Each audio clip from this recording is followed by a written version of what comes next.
오늘 영상에서는 일론 머스크가 웨이모를 향해 너희는 테슬라를 이길 가능성이 없다 라고 단호하게 못을 박았다는 소식과 기가 베를린이 전 직원 임금 인상과 함께 내년도 생산 확대를 하며 분위기가 좋다는 소식, 그리고 삼성이 AI5 양산을 하기 위해 업계 베테랑들을 채용 중이라는 소식과 일론 머스크가 정치인 KT 밀러의 컨텐츠에 출연하여 나눈 인터뷰의 주요 내용, 그리고 또다시 보도된 스페이스X의 상장 소식과 그에 따른 커뮤니티의 반응 같이 살펴보도록 하겠습니다.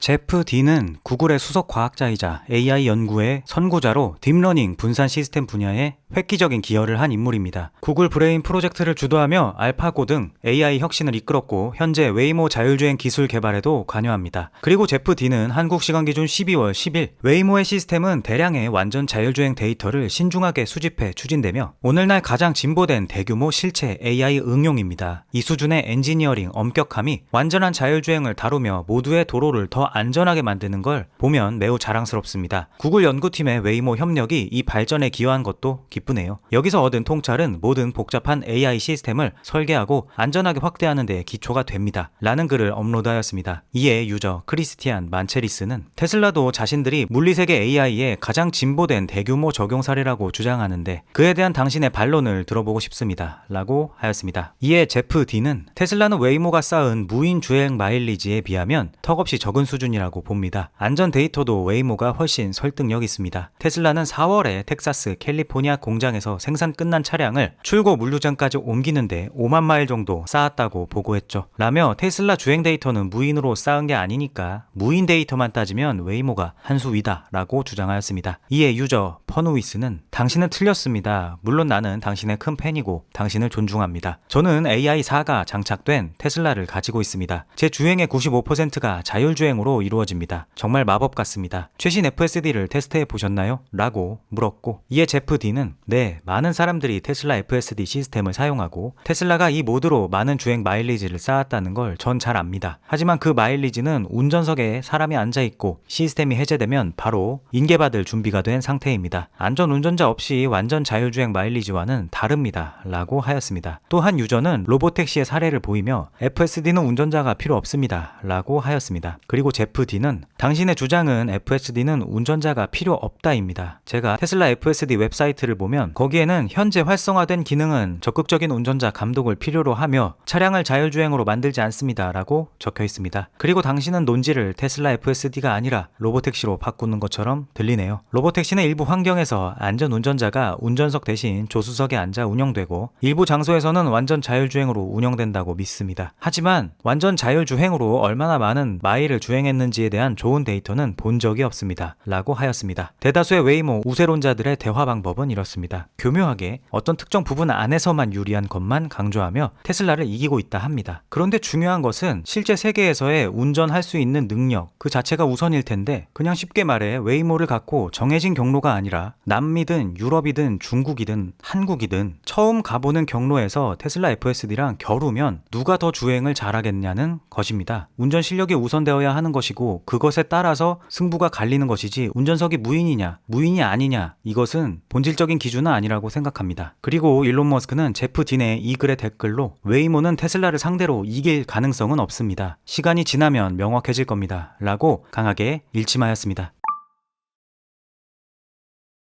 독일 현지 매체 한델스블라트가 현지 시각 기준 12월 8일 테슬라 공장장 안드레 티에릭은 올해를 환상적인 해라고 했습니다. 라는 제목의 보도를 발행했습니다. 보도에 따르면 브란덴부르크 그린하이드에 있는 테슬라 기가베를린 공장 부지 내에 새로 지은 기가돔에서 기가베를린 공장장 안드레 티에릭이 내부 행사를 열었다고 합니다. 그리고 행사엔 모든 교대 근무 직원들이 초대됐다고 합니다. 그리고 안드레 티에릭은 임금 인상을 발표하기 전에 현지 가수를 초빙해 30분간 공연하며 직원들을 북돋았다고 합니다. 한데스블라트에 따르면 티에릭은 이 행사를 내부 직원들의 사기 진작과 테슬라의 미래를 강조하기 위해 마련했다고 합니다. 안드레 티에릭은 직원들에게 최근 미국 방문해서 미래를 들여다봤다라며 곧 베를린에도 도입될 테슬라의 기술들을 열광적으로 소개했습니다. 그는 미국 방문해서 본 완성된 공장을 언급하며 곧 대량 생산에 들어갈 세미에 대해 크게 감탄했다고 전했습니다. 특히 옵티머스가 방문객이 목적지를 말하면 스스로 판단해 정확한 회의실까지 안내하는 모습을 보고 완전히 놀랐다고도 하였습니다. 그는 최신 버전의 테슬라 FSD 시스템을 직접 시승하면서 한 번도 핸들을 잡을 필요가 없었다고 강조했습니다. 차량이 마치 살아있는 생명체 같았다고 전하며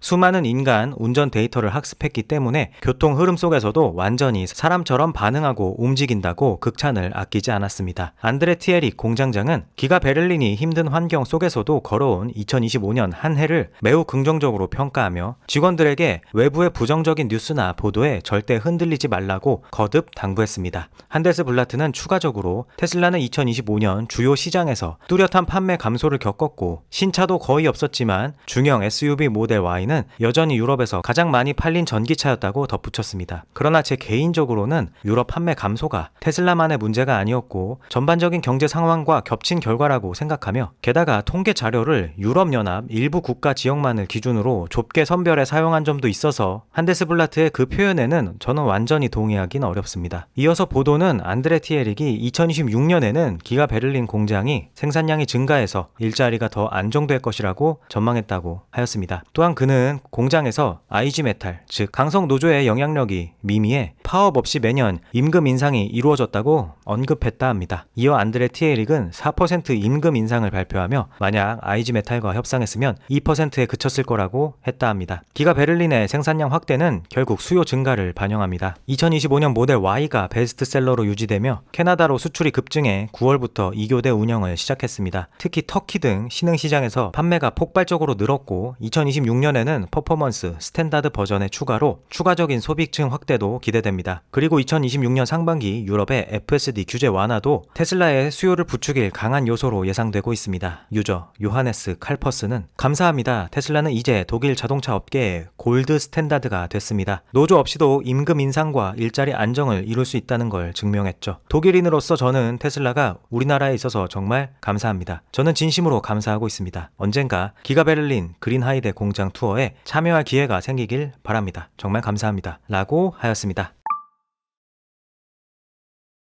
삼성이 테슬라의 차세대 AI5 생산을 앞두고 미국 텍사스 공장에서 활용할 전문 인력을 대거 채용하고 있습니다. 이 소식은 트렌드 포스가 인용한 보도 내용으로 업계의 주목을 받고 있습니다. 보도에 따르면 최근 삼성 미국 법인에서는 고객 엔지니어링 팀에 경력 10년에서 15년 이상 된 베테랑 엔지니어들을 적극적으로 뽑아들이고 있다고 합니다. 이들은 복잡한 공정 문제를 신속하게 해결하고 수요를 안정적으로 유지시켜 테슬라 AI5 칩을 안정적으로 생산할 핵심 역할을 맡게 됩니다. 지난 9월에는 기술 지원 인력도 선제적으로 채용한 바 있어 전체적으로 본격적인 양산 준비 과정에 속도를 내는 모습입니다. 이 보도는 업계 관계자들이 삼성의 이러한 움직임을 테슬라 AI5 칩 생산이 최종 단계에 진입했다는 중요한 신호로 해석하고 있다는 점을 강조합니다. 테슬라는 AI5 칩 생산을 TSMC와 삼성에 분담하는 전략을 취했는데 TSMC가 3나노 공정을 담당하는 반면 삼성은 더 선진적인 2나노 공정을 적용할 예정으로 알려져 있습니다. 삼성의 2나노 공정 수율은 현재 55에서 60% 정도로 추정되고 있으며 이미 안정화된 기존 4나노 공정의 경우 60에서 70% 수준을 달성한 상태입니다. 또한 삼성의 텍사스 테일러 공장은 현재 93% 이상의 공사가 마무리된 단계로 2026년 7월 완공을 목표로 순조롭게 진행 중이라고 합니다. 삼성은 이 공장을 2026년 말 본격적으로 가동할 계획을 세우고 있습니다. 한편 TSMC가 2026년부터 미국 공장 운영 비용 증가를 이유로 칩 가격을 최대 30%까지 인상할 가능성이 제기되면서 이에 따라 고객사들이 안정적인 대체 공급처를 서둘러 모색하고 있다는 추가 정보도 보도에 포함됐습니다. TSMC의 3나노와 2나노 생산 라인이 이미 거의 포화 상태에 이른 상황에서 삼성은 이 시장 공백을 효과적으로 활용할 수 있는 기회를 맞이하고 있다는 분석이 나옵니다. 만약 삼성이 테슬라 AI5 칩의 대량 생산을 성공적으로 이끌어낸다면 이를 통해 2나노 공정의 우수한 경쟁력을 명확히 입증할 뿐만 아니라 TSMC에 대한 과도한 의존을 줄이려는 다양한 고객들을 끌어들이는 중대한 전환점이 될 수 있을 전망입니다. 그런데 일론 머스크는 지난 11월 15일 AI5는 테슬라 생산 라인을 전환할 만큼 충분한 물량이 나오는 시점이 2027년 중반이 될 겁니다. 라인 옆에 수십만 개의 완성된 AI5 보드가 있어야 하거든요. 라면서 2027년 중반 이후에나 AI5 양산이 안정화될 것이라는 계획을 밝힌 바 있습니다. 그럼에도 삼성이 지금부터 인력을 뽑는 건 2026년 중반부터 시작될 소량 생산과 수율 안정화, 2027년 대량 양산을 미리 준비하기 위한 위한 선행 조치로 보입니다. 유저 숀 벤햄은 이건 프로그램이 설계에서 제조 현실로 이동하고 있다는 확실한 신호입니다. 삼성이 테슬라 AI5용 수율 증산 전문가를 채용한다면 이는 초기 생산, 수율 안정화가 핵심 경로라는 뜻이고 테슬라는 프로토타입이 아닌 대량 생산을 원한다는 의미입니다. 라고 하였고, 유저 리디아 캐노피 웨이브는 테슬라가 칩 프로그램 속도를 내면 전체 생태계가 알아서 재편됩니다. 테슬라 안에 AI가 곧 데이터 센터급 연산을 요구하게 될 겁니다. 라고 하였으며, 유저 엑셀러 퓨처는 삼성이 파나소닉이 저지른 실수를 반복하지 않기를 바랍니다. 파나소닉은 일론이 제시한 만큼 전기차가 팔리지 않을 거라 생각했고 생산 투자를 소극적으로 했습니다. 반면 삼성은 일론을 제대로 믿고 따라와 주길 바랍니다. 일론이 직접 반도체 공장을 짓지 않게끔요 라며 삼성이 일론의 속도에 맞춰 양산을 적극적으로 해주길 바랬습니다.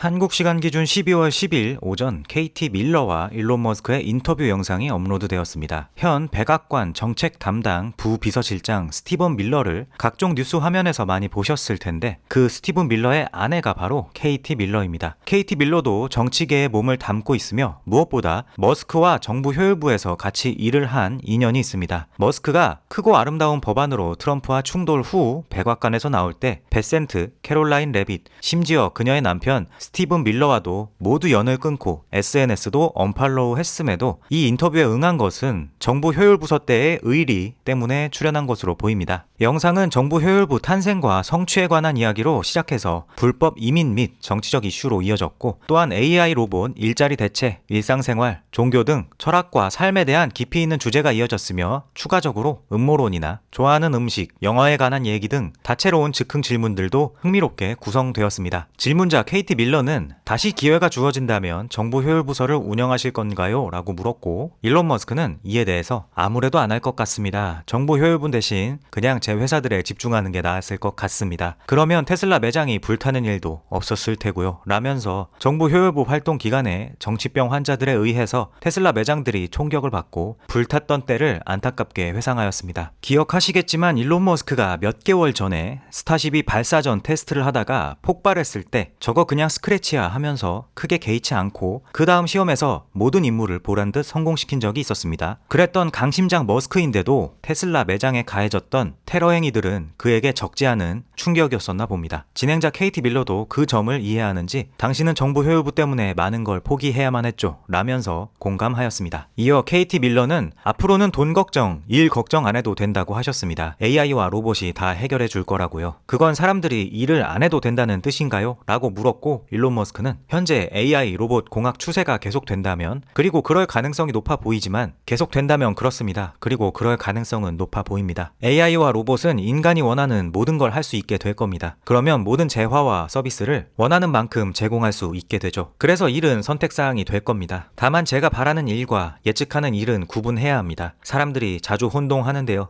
제가 예측하는 게 제가 원하는 건 아닙니다. 저는 바라는 건 AI와 로봇 개발을 분명히 늦추고 싶습니다만 그건 제가 통제할 수 없습니다. 좋든 싫든 AI와 로보티스의 발전은 불가피합니다. 라고 하였습니다. 또한 여러 가지 스몰 토크를 주고받다가 질문자는 가장 최근에 대중들 속으로 섞였던 게 언제인가요? 대형마트나 쇼핑몰 같은 곳을 간 적이 있나요? 라고 물었고 일론 머스크는 이에 불가능합니다. 그런 곳에 가면 바로 사람들이 몰리고 최근 일어난 찰리 사건 이후 보안 문제도 심각해져서 가고 싶지 않아서가 아니라 정말 못 갑니다. 라고 하였습니다. 이어 KT 밀러는 앞으로 기대되는 프로젝트가 무엇인지 물었고 일론 머스크는 스타쉽입니다. 스타쉽의 혁신성은 과소평가되고 있습니다. 인류 역사상 처음으로 완전 신속 재사용이 가능한 로켓 설계입니다. 미래의 역사가들은 스타쉽을 생물 진화 명예의 전당 탑10 안에 넣을 겁니다. 이것은 단세포에서 다세포, 미토콘드리아 획득, 식물 동물로의 분화, 그리고 이어 바다 생물에서 육지 생물로의 진화 정도급입니다. 스타쉽을 통해 지속 가능한 다행성종이 되는 것도 그 수준이고요. 라면서 스타쉽에 대한 자부심을 보였습니다. 이외에도 가장 좋아하는 음식, 외계인의 존재에 관한 이야기 같은 여러 흥미로운 대화들과 인류는 선한 존재일까에 대한 철학적인 이야기도 오고 갔습니다. 기회가 되시면 X에 올라와 있는 영상의 풀 버전을 보시는 것을 추천드립니다. 일론 머스크가 스페이스X는 이미 흑자 기업이라고 말하며 부인했던 스페이스X의 상장 소식에 관하여 또 보도가 나왔습니다. 이번엔 블룸버그였습니다. 블룸버그는 한국 시간 기준 12월 10일 스페이스X가 300억 달러 초과 자금을 조달하는 2026년 IPO를 추진 중이라고 보도했습니다. 블룸버그는 보도에서 이 거래는 역대 최대 규모의 상장이 될 수 있으며 전체 회사 가치 약 1.5조 달러를 목표로 하고 이는 2019년 사우디 아람코의 290억 달러 상장 기록을 초과할 가능성이 있다고 하였습니다. 보도에 따르면 스페이스X 경영진과 자문사들은 2026년 중반에서 후반으로 가능한 한 빨리 상장을 추진 중이며 시기는 시장 상황과 기타 요인에 따라 변경될 수 있고 2027년으로 미뤄질 수도 있다고 하였습니다. 블룸버그는 스페이스X의 공공시장 진입 가속화가 빠르게 성장하는 스타링크 위성 인터넷 서비스의 강점, 해당 사업의 잠재력, 그리고 스타쉽의 달, 화성 로켓 개발에 힘입은 것이라고 보도했습니다. 스페이스X는 2025년에 약 150억 달러의 매출을 기록할 것으로 예상되며 2026년에는 220억에서 240억 달러로 증가할 전망이고 매출 대부분은 스타링크에서 나온다고도 하였습니다. 또한 보도는 스페이스X가 IPO 자금 일부를 우주 기반 데이터 센터 개발에 사용할 계획으로 이를 운영하는 칩 구매를 포함한다고도 하였습니다. 커뮤니티의 의견은 갈립니다. 스페이스X의 위상과 우주 사업의 기회를 잘 알기에 역대 최고의 투자 기회라는 사람도 있는 반면 화성 진출이라는 야심찬 목표를 위해서는 외부 투자 유입에 조심스럽게 접근해야 한다는 의견도 있습니다. 유저 체리는 1.5조 달러 가치, 스페이스X는 인류를 별로 데려가고 시장 역사도 만들고 있습니다. 역대 최대의 IPO로 일론은 우주를 바꾸는데 그치지 않고 부의 창출 방식을 재정의하고 있습니다. 스페이스X가 이 규모로 상장한다면 투자자들에게 게임 체인저가 될 겁니다. 라고 하였고 유저 미하엘 크랄은 스페이스X 상장은 이번 10년 중 가장 큰 금융 지진이 될 겁니다. 1.5조 달러 가치 평가는 시작일 뿐입니다. 진짜 가치는 머스크가 그 위에 쌓아가는 모든 것에 있습니다. 라고 하였습니다. 반대 의견으로 유저 킷 휴즈는 일론은 이미 스페이스X의 IPO 소문이 사실이 아니라고 확인했습니다. 또한 스페이스X를 주주들의 단기 이익만 쫓는 구조로 만들면 화성 식민지화라는 미션 자체가 완전히 망가질 겁니다. 그 목표는 수십 년 동안 어쩌면 영원히 직접적인 투자 수익을 내지 못할 수도 있으니까요. 라고 하였고 유저 샤이 마크네스는 스페이스X는 절대 상장하지 않을 겁니다. 화성 식민지화는 분기 실적 압박과 양립할 수 없으니까요. 스타링크만 따로 떼어내서 상장할 가능성은 있긴 하죠. 아마도요. 하지만 그마저도 가능성은 낮습니다. 스페이스X는 이미 흑자이고 상장이 아니고도 프라이빗 마켓에서 자금을 조달할 방법은 많을 테니까요. 라고 하였습니다. 상장을 해야 할까요? 아니면 화성 진출이라는 야심찬 목표를 위해 상장하지 말아야 할까요?